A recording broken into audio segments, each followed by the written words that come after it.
My first experience with Shakespeare was when I was about 13, and I went to see an amateur production of Hamlet, and I was absolutely bowled over by it.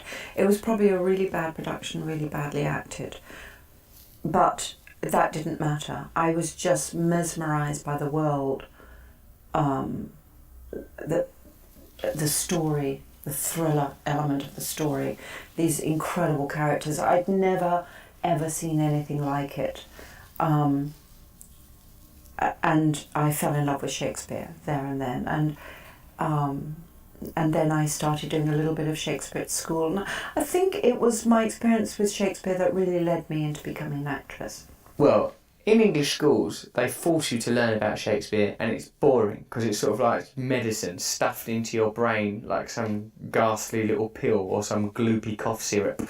And then, like, I was trained to be an actor, and I went to like a good drama school, and they teach you about, like, you know, they teach you again, and you start to discover all this like magic in the language, and importantly that Shakespeare like plays had to compete when public entertainment was like bear baiting and dog fighting, and most interestingly, a monkey on horseback. You could go and pay like, I don't know, a couple of quid, a few dollars. A monkey on horseback being attacked by dogs, right? Which is very cruel, we now know, in the modern world, but in them days that would have been fun.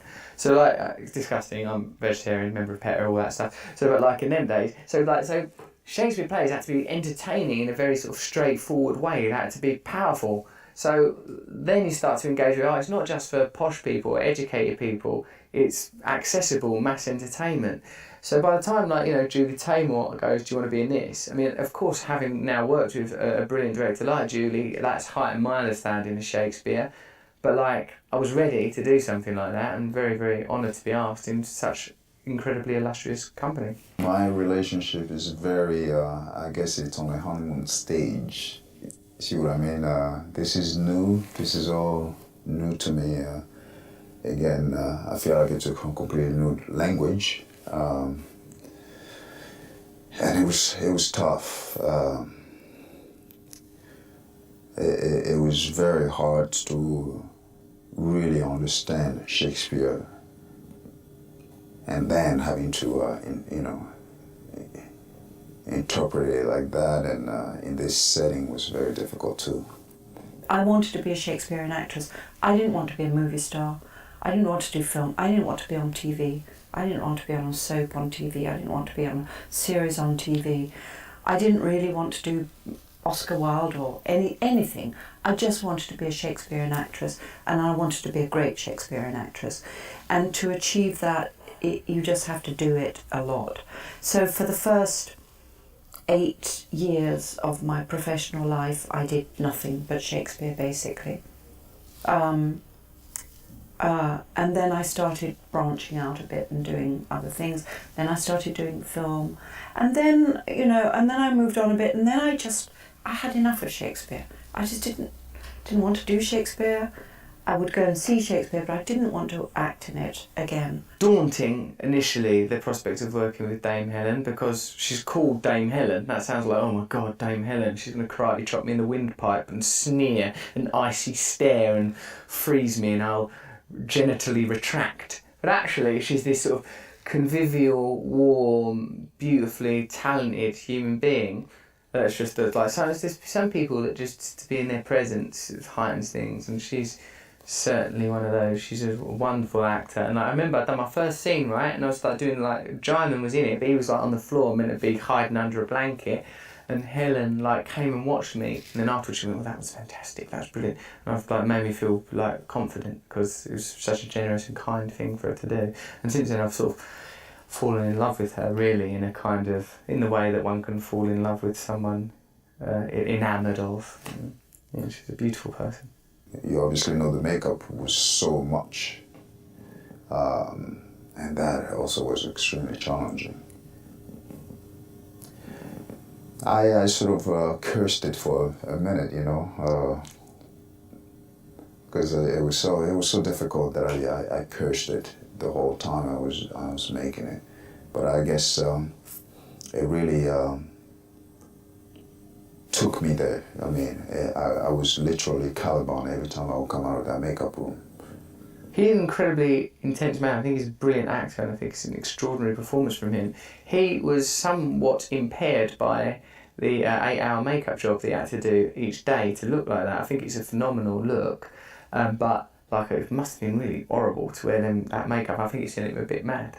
Like, but I think it came out in the performance and made the performance better, even better. He's right. He's right. He's the other element that was, made me angry. Russell is the other element that made me angry, but he was so talkative and so funny. It was really hard to keep cool around him. And I needed to stay cool because, obviously my temperature, goes up a little bit. Then the makeup started to come off. And so he didn't service, help at all. But yeah, definitely, it was fun. We had a great time. I was saying, well, what can I do? And then I saw The Tempest, and as I was watching it, I thought, my God, that could be played by a woman. You don't have to change a word of the dialogue. All the relationships would work. It's the only play of Shakespeare that this is true of. And I thought, I think maybe I'll go to a theatre sometime and say I want to do Shakespeare and I want to do The Tempest. And that was sort of how, and then I met Julie and we came together and this is what we did. That speaks to Julie's vision, like that she's identified these incredible landscapes, these almost Martian terrains, rich red soils and sort of asteroid boulders, peculiar places that I have never seen anywhere like it, these black volcanic landscapes, so I think she did an incredible job of creating this world that was sort of identifiably mundane or mondial, but was evidently unearthly also. And it's amazing to be there, and I think it gave the story the fusion of naturalism and mysticism required to convey something like The Tempest, which is about the fusion of both nature's power and alchemy and all those kind of ideas. Oh, absolutely. The setting is a character. It was so... to tell you, some of those areas where we filmed that were very sacred places. Nobody walks around those places. Matter of fact, when we set stage there to shoot, they made us, all of us, aware not to drop anything there, and certainly not to touch anything, not even to remove a little stone or whatever. So we were very limited to what we had to do there, and obviously it sort of like really impacted my character in the sense that I really was limited to a certain, a very small environment to act with Helen, and that sort of shocked me when I came. We started doing the scene, and I realized I couldn't go, here, there, and it just. It was interesting. Well, I thought Hawaii was a genius choice on Julie's part for the island. Of course, there are beautiful little islands all over the world, but it was a brilliant choice. It has this Jurassic feeling, Hawaii. It's still being created. It's the youngest landmass in the world. And because of that, it has this ancient Jurassic feeling of how the world used to be, a billion years ago. So it was a great concept to put, and the landscape is as important a part of the film as the actors.